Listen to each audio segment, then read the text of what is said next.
But so think about this. So if I felt I was right in killing someone, does it make it right? No, because Jeremiah 10:23 says, "O Lord, I know that the way of man is not in himself. It is not in man that walketh to direct his own steps." That is right. Because you think about that. But just because you made it up in your mind doesn't mean that's right to kill somebody. Yeah. You know, you're good with it in your mind. What does that imply when you state that? Just because you feel like it's right doesn't make it right. What does that imply? There has to be a higher standard that the world holds to, or a person should hold to. Because if I think that I want to go kill somebody and I feel like it's right, so to me, morally, I feel like what I'm doing is justified. But does it make it right? Think about this. How does a community be unified? How can you have communities if everybody is doing that? And think about, and another thought was, this goes to the next thought. I'll do this quote with it. The next quote from Britannica says, many people think of morality as something that's personal and normative, whereas ethics is the standards of good and bad, distinguished by a certain community or social setting. So Britannica says that your morals, your ethics are determined by your social group, your community.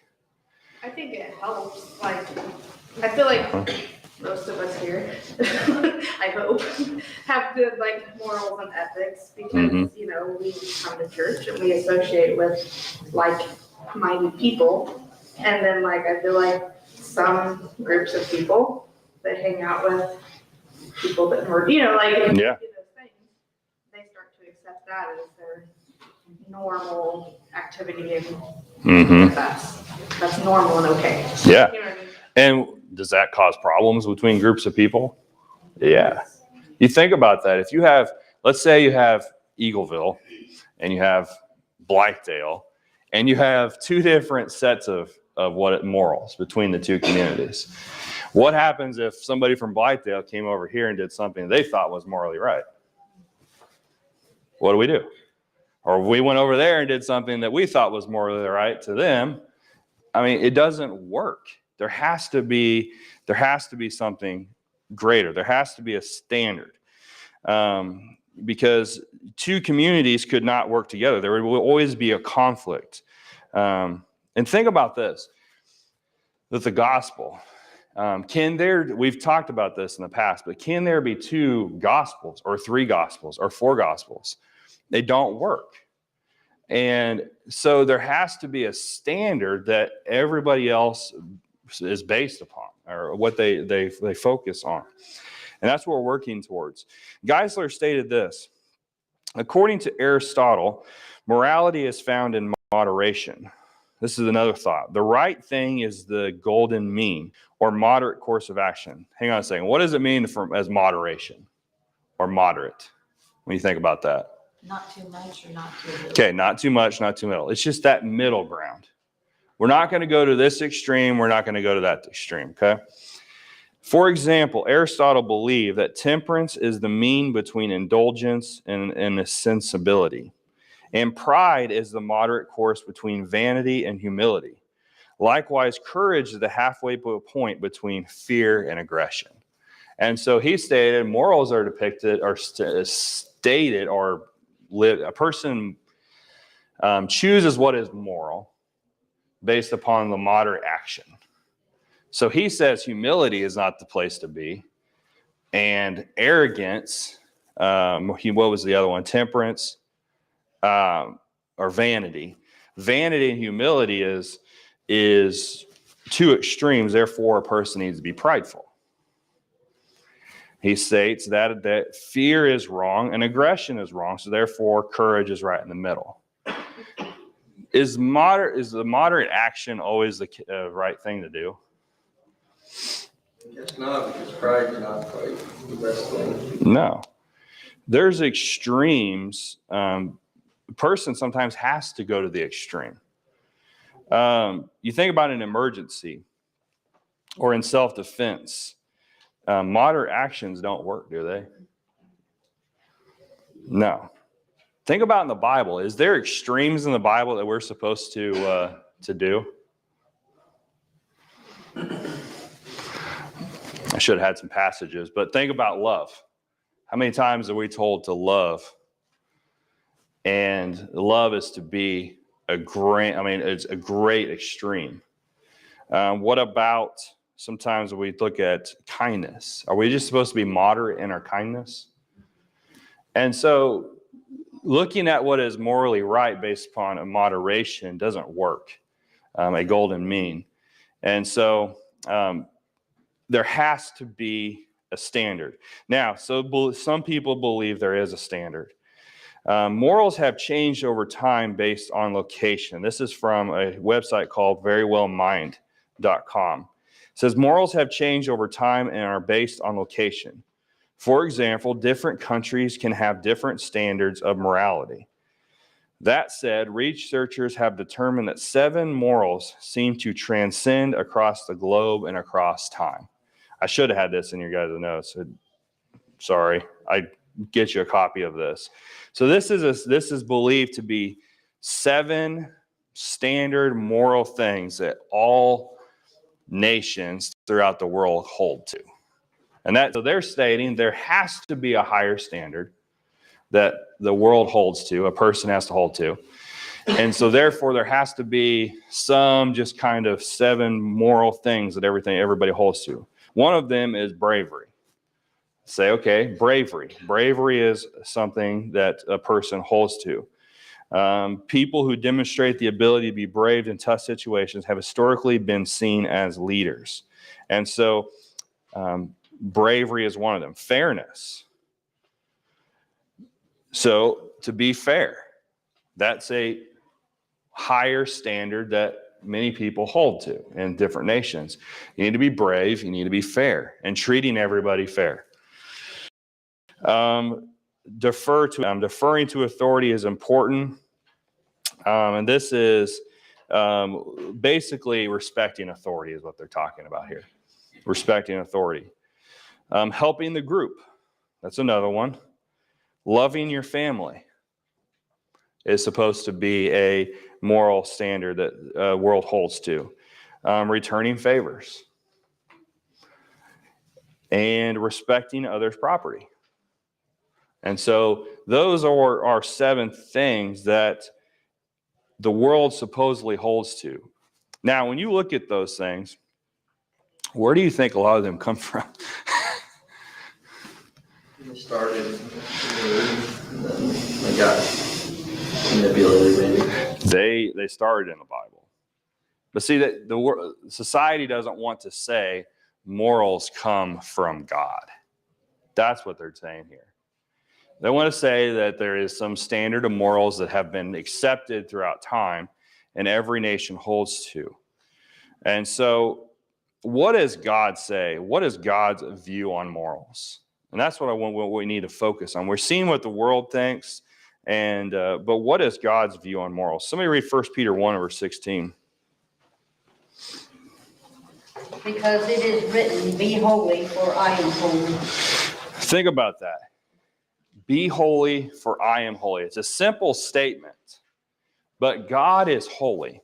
Therefore, God's morals that he requires for us are based on what? On his moral compass, right? His attributes, his characteristics. So God is not requiring us to do anything different than what he is. And so his characteristics, his morals that he has laid out in the scriptures are him. It's his behavior. And so he's not saying you need to be good and loving and kind and different things to people and determine what is right and wrong. And he doesn't do it himself. He does those things. And so he is holy. Somebody read Matthew 5 and verse 48. Be ye therefore perfect, even as your Father which is in heaven is perfect. Okay, strive to be perfect. A lot of times the word perfect means completeness. And so we seeing God as moral, God as that great moral compass and has laid it out in his scriptures, as we strive to be holy as he is holy, we are doing the same. We are striving to be perfect, to be like him. Somebody reads Hebrews 6 and verse 18.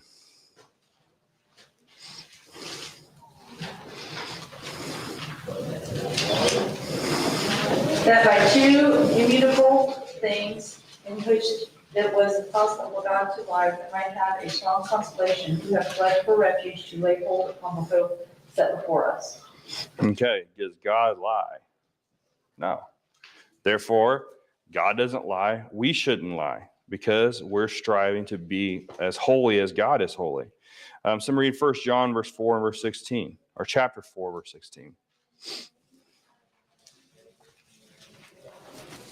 We have known and believed the love that God has for us. God is love, and he who abides in love abides in God, and God in him.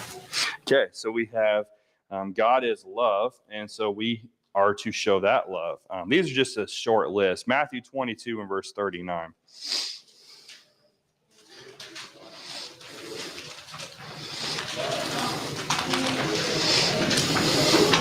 And the second is like unto it, thou shalt love thy neighbor as thyself.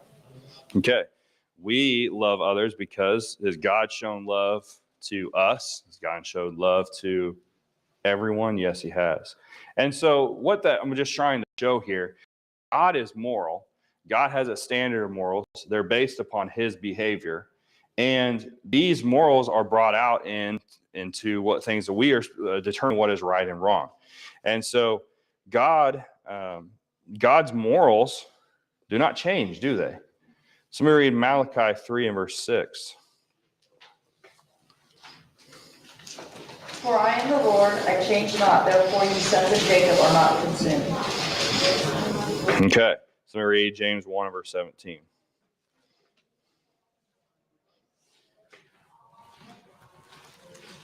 Every good gift and every perfect gift is from above and cometh down from the Father of lights, with whom is no variableness, neither shadow of turning. Does God change? Think about it in the thing of in our world, in different societies, different nations, whatever the case may be. Would morals change? We already talked about one of the thoughts is that whoever's in political power, whoever controls a nation, determines what is right and wrong. It does. Throughout history, morals change. You think about it in our country, just in the last 50 years, has the what is right and wrong changed? Yeah. I think in the last 10 years, you can see that. Because what is accepted in our society is different than what was accepted 10 years ago. It's more prevalent. We talk about homosexuality, abortion, things like that, which abortion's been one for several years, but people are more blatant about it in society. And so morals can change when it's based upon man, when it's based upon who's in power, different thoughts. But when you think about it with God, it doesn't change. Morals, God's morals, his determining of right and wrong has been the same since beginning of time. You think about 2,000 years ago when Christians were being added to the church, God required the same thing of them as he requires for us today. How is that a better system? There's no confusion. That's it. Steadfast and rock solid. Mm-hmm. We're the ones that keep changing. That's right. We're the ones that keep perverting it and changing it. Mm-hmm. Really stay good. No. Confusion. You think about how confusing it would be to move to a new area and say, okay, what is right and wrong here? Community. I want to fit in with this group of people. So what do they determine to be right and wrong? It can get confusing. It can be tiring. But if we say, I'm a Christian, I'm holding to the standard God desires for me, the morals that God has determined, the ones that God has held to for years, thousands of years, it's not confusing. I know what God desires of me. And when you can tie this with many other verses, who are we striving to please? As Christians, who are we striving to please? God. That's easy. As Christians, we're striving to please God. And so we're not worried about what others think and what others determine to be right and wrong. We're striving to see what God is, or what God wants, and be pleasing to Him. And that in time, people will see that. People will see that, and people will want to be a part of that. And not everybody, but some will. And so God's morals doesn't change. Geisler stated this: Christians do not find their ethical duties in the standard of Christians, but in the standard for Christians, the Bible. What is the difference between the standard of Christians or the standard of Christian? It's a little different wording, but it's not, when you think about a standard of Christians, what is our world? Does our world have a standard for what Christians should be? When you think about it, I hate to say the word stereotype, but when you say a person is a Christian, is there a certain standard that people expect of someone? They do. I feel like in a way, but I feel like also people have gotten away from Yeah. expecting more of anybody. Yeah, I think you're right on that. For the most part, There should be. yeah, there should be. And you always hear, if you ever hear Christianity, when someone wants to tear it down, is, I went to church once, and everybody was there to judge me. Mm-hmm. They often forget that, we're often worse than, we're just trying to do better. Yeah. To remember that, but that's what they always hear, when they're trying to tear it down. Well, A bunch of hypocrites. Yeah. That was what Yeah. And really, there's places that are that way because they say, well, I'm perfect, I'm doing this. They try to stand up and say they're perfect, but they're not. Their life doesn't see it or doesn't show it. The thing is none of us are perfect. All of us have struggles. All of us are, each one of these passages, we're striving to hold to that standard. But we're not perfect. And that's why we have Christ's blood. Because John chapter 1, 1 John chapter 1, verse chapter 1, and then chapter 2 and verse 1 tells us that we should not sin, but if we sin, we have an advocate with the Father, Jesus Christ. That's 1 John 2, verse 1. We're not perfect, but we're striving to not sin, and we're striving to hold to a standard that God has set, not what man has set. Because the world may say, well, there's a standard for a Christian. They say, well, you're a Christian, so you shouldn't do this. We're not holding to what a world Christian, we're holding to what God says is our standard. And then we get that from the Word of God.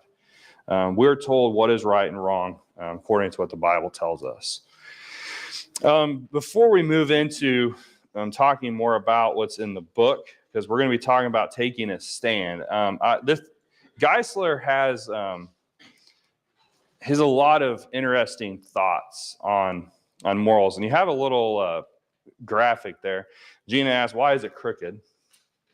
It was crooked because it took a screenshot, and this was a page that I scanned or a book I scanned, and it grabbed the paper. But she's judging me here. I tried to take a screenshot and turn it a little bit and try to turn it back, but it didn't work. But so it's a little crooked, but look what he says here. In point 4, he says, ethical systems can be broadly divided into 2 categories. Deontological and teleological. And so he's using 2 big words there. But what he means is duty-centered and end-centered. And there's a difference between the 2. And when we look at this, it really fits into a lot of things in the world. So the deontological, I'm not even going to say it right, deontological ethic is rule determines the result. So the rule determines the result. We're going to look at an example here. The rule is the basis of the act. The rule is good regardless of the result. And so what he's stating is how a person determines what is moral. And he says here in this one thought, this one ethic, what is moral is good regardless of the result of what happens from that moral act.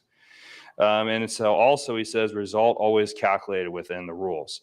Now the theological ethic, it says the result determines the rule. It's a little different. The result is the basis of the act. The rule is good because of result, and the result sometimes used to break rules. And so what this means, and here's an example. He uses this example. A man attempts to rescue a drowning person, but fails. Would that be a moral act or not? It would be moral. Okay. There's two different views on that. So the theological ethic or the theological theory is that it's not a good act because of what was the result? He failed.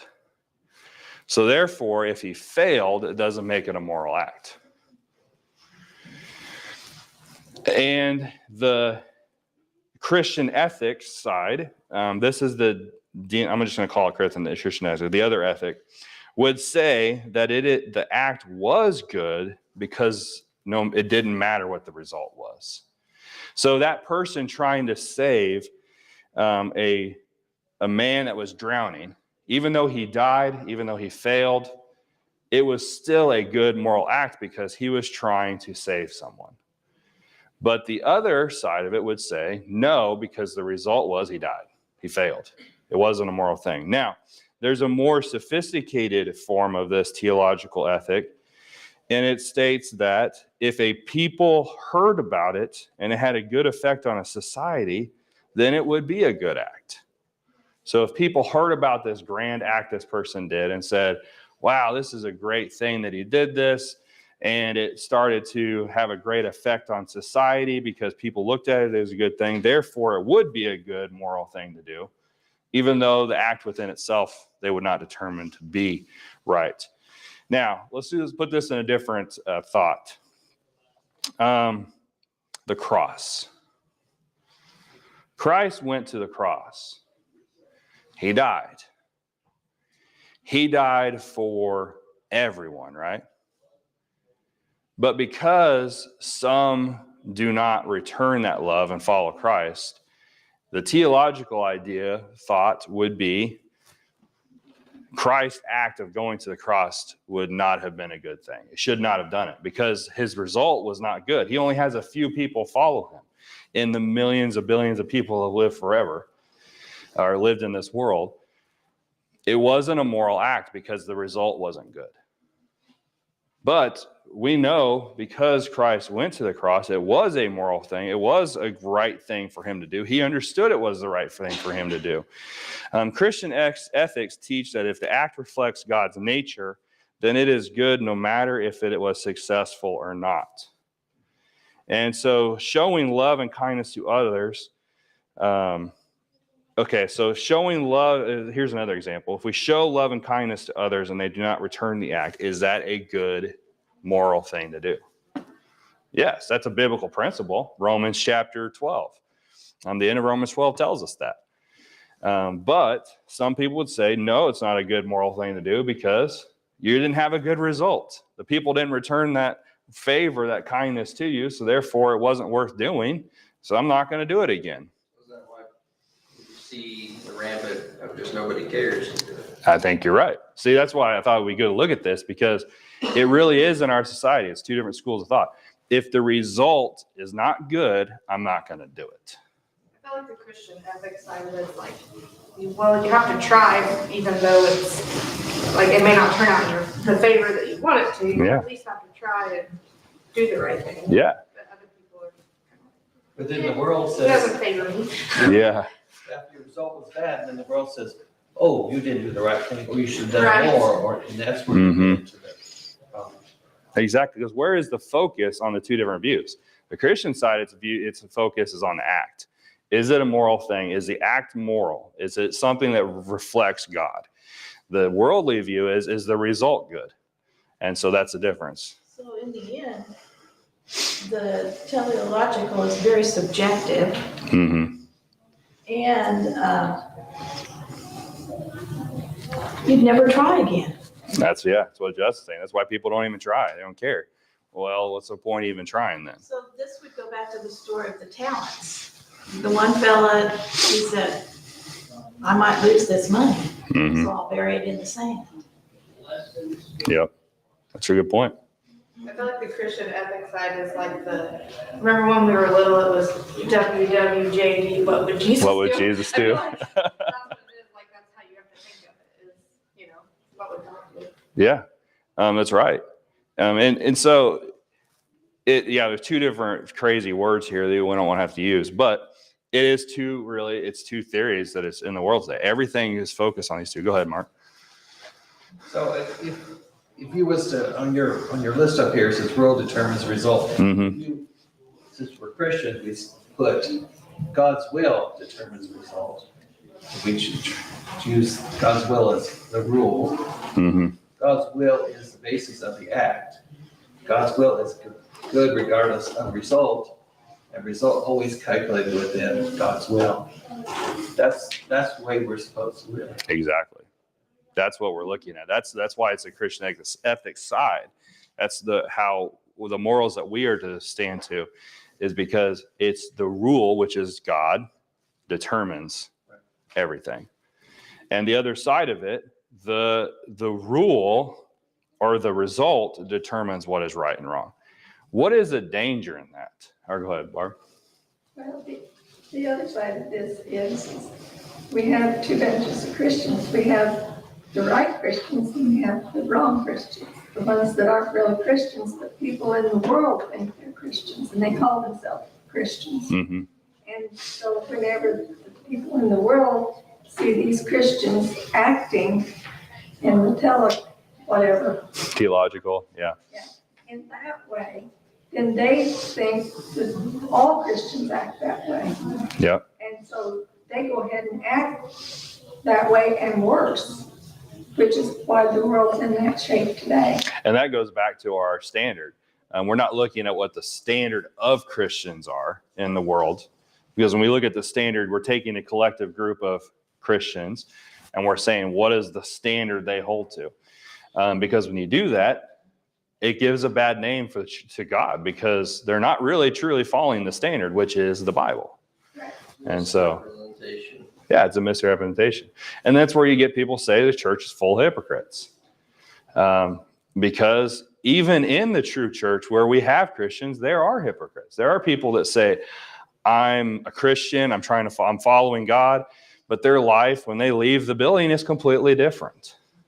And it does not give a picture of God. People see that in the community, and people will say, I thought he was a Christian, or she is a Christian, whatever the case may be. And so, yeah, or it's definitely important when we're looking at morals. That's why it's important to look at this, because we're not holding to what we think, what the world says, society thinks, a group of people thinks. We're basing it upon what God says. And so there are a lot of dangers of the theological ethic, because think about this. In the theological thought, rules can be broken as long as the result is good. What is that? What do I mean by that? It's Machiavelli. Okay. The end justifies the means. The end justifies the means. Justin? I mean, going in with the federal government side, we've done a lot of ethics, and that's, you just can't do stuff just to get it right. Mm-hmm. Two wrongs don't make a right. Think about this situation. And this kind of gets into, you guys ever heard of situation ethics? This is what we're kind of getting into. When you get into this side of it, people say, well, what about this situation? A person is hungry, so they go steal to feed their family. Therefore, the result was their family was fed, so that means stealing was right. That's situation ethics. But does the result, because their family's fed, mean that the rule or what they did, what they held to, was right? No.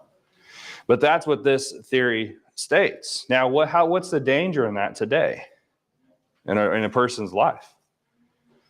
You can justify anything. You can justify anything. You can say, well, I feel good.